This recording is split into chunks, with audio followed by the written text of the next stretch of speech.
Bishop Mark Seitz, welcome to the Dispatch podcast. Thank you. It's a pleasure to be with you. Now, first, can you tell us a little bit about yourself, how long you've been in El Paso, and for people not familiar with the Catholic Church, can you explain how you ended up there? I wish I could explain that to myself, but I grew up in Wisconsin, actually, and came down to Dallas, entered the seminary in Dallas at the University of Dallas. And it wasn't my plan, but I came to love the Dallas area, the Church of Dallas, which was dynamic, growing with immigrants from Mexico and also from the North and East. I served there as a priest for 30 years. And then one very unexpected day, I was informed that I had been named by Pope Benedict as an auxiliary bishop there. I served there for 3 years as an auxiliary. And then, making long stories short, on the third anniversary of my ordination as a bishop, I received a call from the papal nuncio in the United States, his representative in the United States, informing me that I had been named as Bishop of El Paso. And I wanted to answer him and say, well, that's great. I've never been to El Paso. But it's turned out that God has much better plans than we do, and I felt embraced here, and it's almost like all my life prepared me for this work. So I invited you on this podcast because you wrote a letter in response to Texas Attorney General Ken Paxton, who sued a place called Annunciation House. Paxton's office accused Annunciation House in El Paso, Texas of, quote, facilitating illegal entry to the United States and, quote, human smuggling, filing a lawsuit in an attempt to shut it down. And Annunciation House has pushed back against these claims. First, can you tell us what is Annunciation House? Annunciation House is an organization that was founded 46 years ago by a man by the name of Ruben Garcia, who had worked for the Diocese of El Paso, but then went off on his own to found this entity, if you will, which is dedicated to the service of immigrants. He saw, after a meeting with Mother Teresa, an opportunity to serve the poorest of the poor, you might say, in our community here. And what he noticed was that the immigrants who were passing through El Paso had no organized way of being received and cared for. Some of them had to remain on the streets with their children through the heat of our summer and the cold of our winters. And so he drew others around him, and they began this work of service in a loaned building. Now he has several facilities that he runs, and he is like the coordinator in El Paso in our reception of immigrants. We have a whole network of shelters that have that we've opened, 5 run by the Church of El Paso in 4 in parishes, one right here where I live at our pastoral center, our offices and classroom facilities. So we work very closely with Ruben in this work. And you responded with your own letter for that lawsuit, stating that you are dealing with 2 major issues, saying, quote, we are challenged by serious federal neglect to provide a safe, orderly, and humane response to migration at our southern border. And then you go on to say, we are now witnessing an escalating campaign of intimidation, fear, and dehumanization in the state of Texas. Now, in regards to the escalating campaign of intimidation, fear, and dehumanization, how has that looked like in the past couple of years? More and more, we've seen all along our border that the work of receiving those who have come and are on their way to places after having been processed has been characterized by many as an effort to shield them from the law and to also hide them from legal processes. That's really so opposite of what is actually happening, because the truth is that the human trafficking they're accusing these organizations of right now is actually what we're preventing by providing a safe space for them to be sheltered, rather than falling to the efforts of traffickers to find those who are vulnerable and use them for their own purposes. We simply give people food, we give them shelter, we give them new clothing and clean shower so that they can clean up sometimes after weeks without those facilities, and they continue their journey.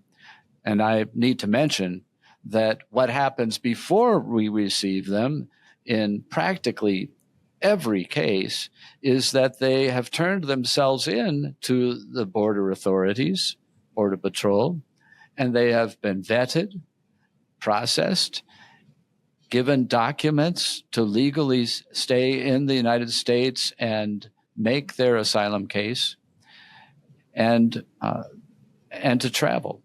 So these are the people that we're primarily dealing with. And I want to talk about solutions in what you call almost a seemingly impossible situation. And you also mentioned federal neglect in that letter. Are there any policy issues that you would suggest, or any policy ideas that you've heard that you think might help with this issue? Well, of course, the church has been calling for years for a reform of our immigration system. And it's one of the most complex and non-functional systems that you can point to in the country. It's more complicated, I think, than the Internal Revenue Service, if that gives you an idea. Even people who work in this as their profession, they don't always know what the answer is. So it needs to be reformed. It needs to be simplified, clarified, and one of the most important aspects is that we need to make sure that it's responsive to our commitments as a nation towards asylum seekers, for instance. That law was created after World War II, when the United States turned back a boat with Jewish immigrants who were escaping Hitler. We turned them back, and they went to the concentration camps. And we had some national sense of culpability for that, and rightly so. So we worked with other nations to form asylum law and to say that a person who has been forced to flee from their home by some kind of oppression needs to be received and given the opportunity to make that claim that they are needing this kind of protection. So we need to make sure that those who have a legitimate or at least a potentially legitimate asylum claim are able to make their case in the United States. That's our national law, that's international law. We also need to have a system that allows people who are choosing or wanting to work in the United States that opportunity. The fact is that today we have over 8 million jobs going unanswered in our country. It's not jobs that Americans are looking for. They're jobs like laboring on our farms, picking our crops, and working in our chicken plants and meat packing plants and things like that. We desperately need laborers in these places. And so we could permit so many more people to come temporarily and work in our country and do what they would love to do, return home when they've been there for a season or for a time. So these are things that our immigration law should address. We think that this would have the result of a more orderly system at the border, and one in which would separate out those who have legitimate claims and needs to cross, to be able to be crossing at ports of entry, and allowing our border authorities to zero in on those who might not have those positive, helpful purposes in coming. Mm-hmm. And I kind of want to move on to some your experience on the ground with some of these people who are entering through El Paso, Texas. Can you give us an account of your experience in regard to the migrants? You said that that one of the Annunciation House centers are migrant living centers is at the pastoral place where you live, so you come across them? Well, the center that we run is actually ours, you might say. It's the work of the church. Annunciation House helps to receives a list from the Border Patrol every day of those who are ready to be released, and from ICE, which is the detention authority in this area. So it receives a list of those who are being released, and then it sends the immigrants to the various shelters. Some are run by Annunciation House, and many others are independent, working for the church, or in fact, the Lutheran Church, other evangelical churches have them. There are local government agencies and so on. Annunciation House does that distribution for all of us. And can you give us an account, a firsthand account of the people that you come across? I've encountered people that inspire me because of their courage, because of their faith, because of their love of their families. We've received thousands at our shelter over the years, and I've never encountered one that was, a thief or a rabble rouser, or, we just never had those kinds of issues. But instead, we've seen people who have endured tremendous trials in their own home country, which forced them to leave. We actually have a family that has been with us for some time now, more than a year. That's unusual because most of our families are just, as I said, passing through to their ultimate destination. But this family came from Venezuela, mom and dad in their early 30s, the two children, 4 and 2, and the grandmother, 74 years old. And they decided to leave when the father, who worked for the government through working for a judge, said to him he could no longer in conscience continue to do the work he did. When he quit, he began receiving threats. So they made the 3,000-mile journey from Venezuela through the Darien Gap, through that jungle. The 2-year-old, when she had just arrived, told us that she saw dead people in the jungle. They ran out of water. They ran out of food. They got lost for days. They got sick. They had just so many incredible experiences crossing rivers with the children and so on. And who could hear their stories without thinking, my God, what people can endure, and how could they have done it without the help of God? And certainly that's what they believe. They've since, when they arrived, that very day, the mom, who was also 7 months pregnant when they began the journey, began to go into labor. She gave birth by a C-section, and we were told they can't travel. So we had to come up with another idea to place them. And they've been through other difficulties because the baby that was born got terribly sick shortly after. So long story, but what incredible faith. And I've witnessed it. I've been amazed at the way that they have trusted in God.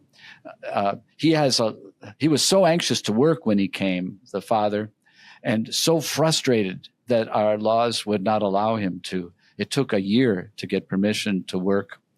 And finally, by the time he came through, he had shown he had so many skills. He could have worked in so many ways. He could repair cars and paint and all kinds of skills. But we didn't let him do that when he got his work permission, because we hired him to be the director of our shelter. Oh, wow. So he's working with such diligence and such a beautiful compassion for people who have been through what he experienced. Mm-hmm. And just one more follow-up question about the lawsuit, but how is the Attorney General's lawsuit affecting operations at Annunciation House now? Well, it's not really affecting us, or them, I should say, at the moment, because there's an injunction against the Attorney General's requests. And there was a court hearing yesterday. The judge is still considering his response. So meanwhile, we don't know what the next step will be, whether the judge will say, turn over all your documents, turn over some of them. And I should mention some of the documents they're asking for have a lot of personal information on them, medical information, and so on. But we don't know if he'll say that or if he'll say this is a witch hunt. Attorney General, stand down. And just for listener context, we are recording this on Friday morning, so the injunction would have been Thursday, March 7th. And then going on to the next question, in a country where politics is becoming more polarizing, especially on the immigration issue, where do you see the Catholic Church's role in immigration policy? We have an extremely important role, I think, in our society, along with our brothers and sisters of faith, both Christian, Jewish, and pretty much any faith, which has a teaching about our care for the stranger and for people who are in need. We have a responsibility to live our faith and without interference from the government.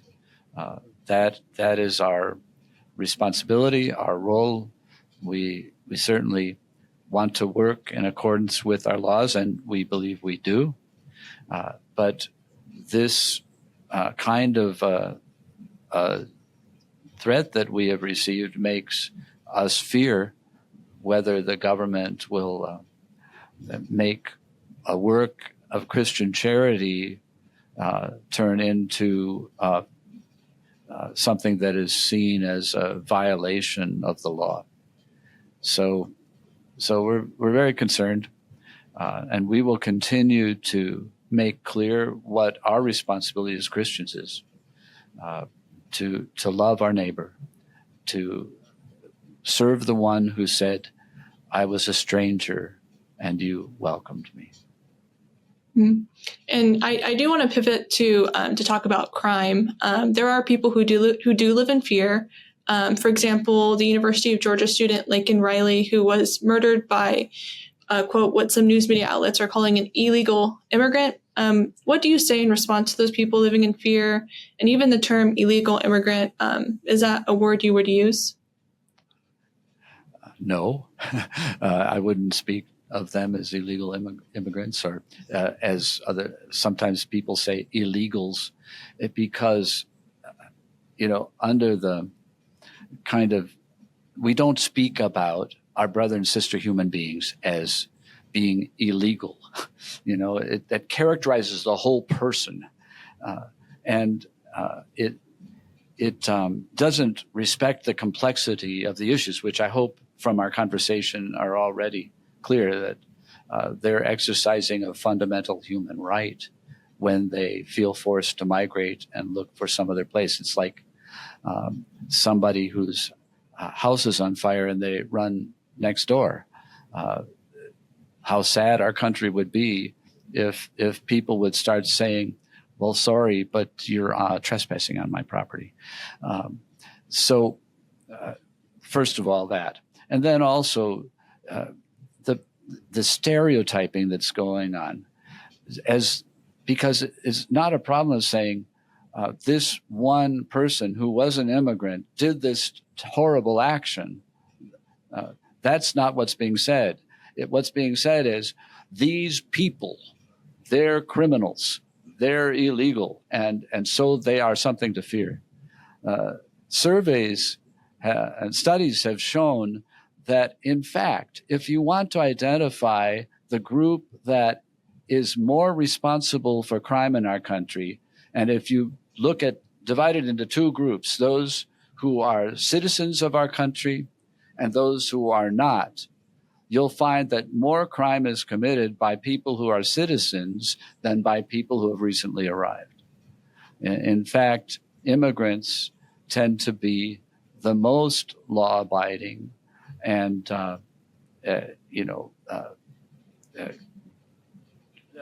free of these kinds of crimes than others. So we have a great concern about that kind of stereotyping.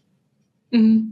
Have you ever had someone, because I've heard conversations like this in religious circles, if someone would come up to you and say, Bishop, I want to, help my brothers and sisters out, and I don't want to use these terms illegal immigrants, but I'm scared. I have a daughter or a son who is not getting the help that they deserve at school because resources are being taken away from them, or I'm scared because they're hearing these stories about rising crime and quote unquote illegal immigrants causing these or acting on these crimes. What would you say to a person who's just like, I'm still, stuck in a hard place and trying to help these people out?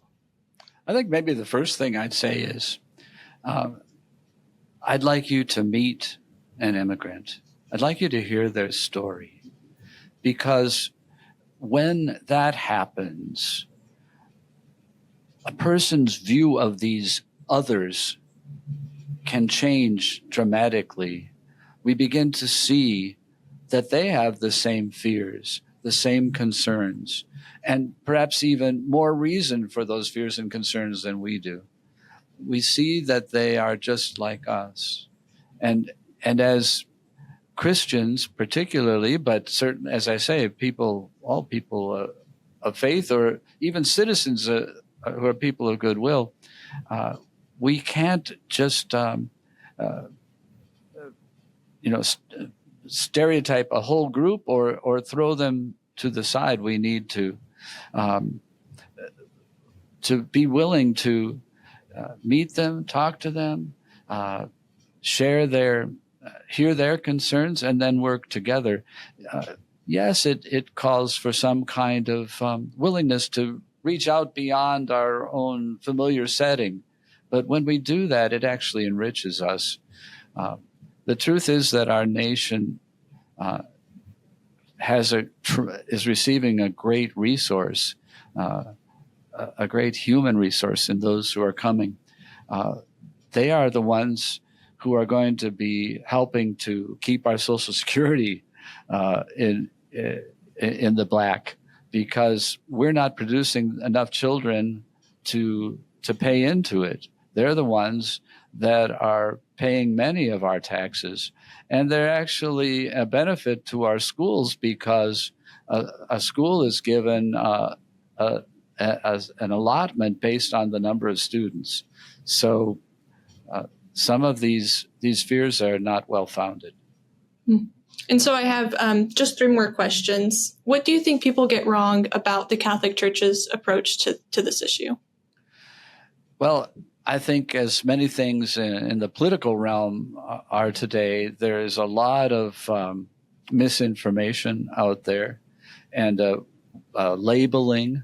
And so one thing you hear a lot is, the church is for open borders. That has become the trope. And the truth is that the church has never said that. We never said that everyone who comes to our border necessarily has to be admitted. We ourselves have always said that those who come need to be processed, vetted, and that those who would do us harm should not be admitted. So that would certainly be one big one. I suppose there are others that we could raise, but that would be the main one that comes to me. And then Republican lawmakers used to praise nonprofits like Catholic Charities, but have made efforts in the past to defund the group due to the immigration issue specifically. And we'll link a report breaking that down in the show notes. But what would happen without groups like Annunciation House and Catholic Charities? Well, as I alluded to earlier, it is these shelter efforts which are a work of the church. We've been doing it with or without government help for many, many years, not because it's a profit to us. In fact, it's always costing us even when we receive government funds. Perhaps that's another misunderstanding.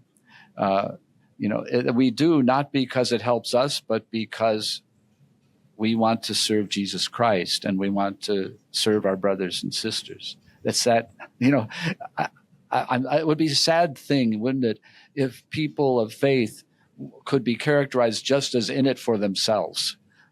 The whole point of being a person of faith is that we serve others. So we do this work for love of him and for them. I actually have one more question before my actual last question, but I'm curious to know, as the Bishop of El Paso, how much time does the border issue and immigration issue take up in your day? Is there like another issue that is even bigger than that, or is it split even with something else? Well, of course, I'm responsible for a diocese, which is a territory of the Catholic Church. I oversee the parishes and priests and ministers and the work of the church in this West Texas region, which is a territory the size of West Virginia.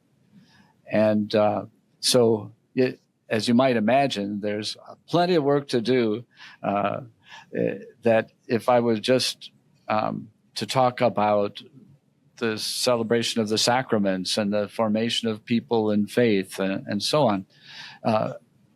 This is a particular reality in our area, and it is a particular responsibility of the church. If I were to tell people, don't pay attention to those immigrants passing through, then I would be telling them something against the gospel. When I have this responsibility to form people in their faith, I have the responsibility to tell them their faith shouldn't be just kept in the churches. And it's not just to immigrants, but here in El Paso, that is a particular reality. I say here in El Paso, you can't live the faith in the abstract. These realities, and also of a significant number of people who are poor, are with us, are part of our community every day. So we're serving them. If we weren't doing this, then, as I alluded earlier, then it would really be playing directly into the hands of organized crime, of traffickers, of people who want to use and abuse people who are vulnerable, including our children. We're helping to keep them safe at this moment, this important transitional moment of their journey after they have sought refuge in our country. Mm-hmm. And now let me end with this question. We are in an election year, and politics has been pretty polarizing lately. What are your thoughts on President Trump and President Biden visiting the border in the last few weeks, or any other elected officials visiting the border? Well, one of the concerns I have about that is that so many people in politics focus on the border as though that is the heart of the reality of immigration. Obviously, we think our border is important and we love it, but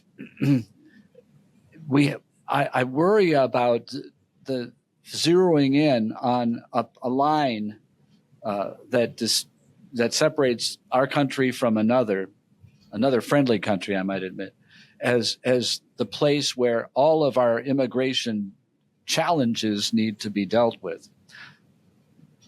The truth is that here, yes, we see some symptoms of a broken immigration system. And yes, those symptoms need to alert us.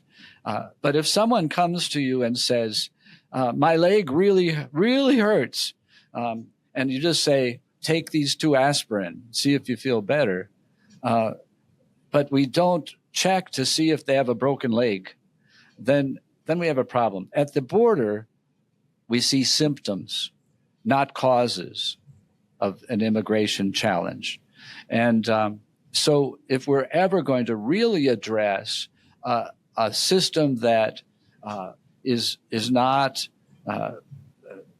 going to be overwhelmed, if you will, by the number of people coming, then you need to focus more on the situation of instability and violence and so on in sending countries and places they're coming from.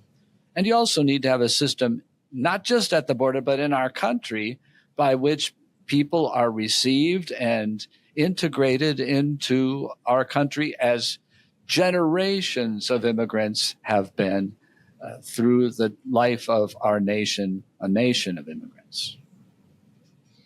Bishop Mark Seitz, thank you for joining us on the Dispatch podcast. Pleasure being with you. Thank you.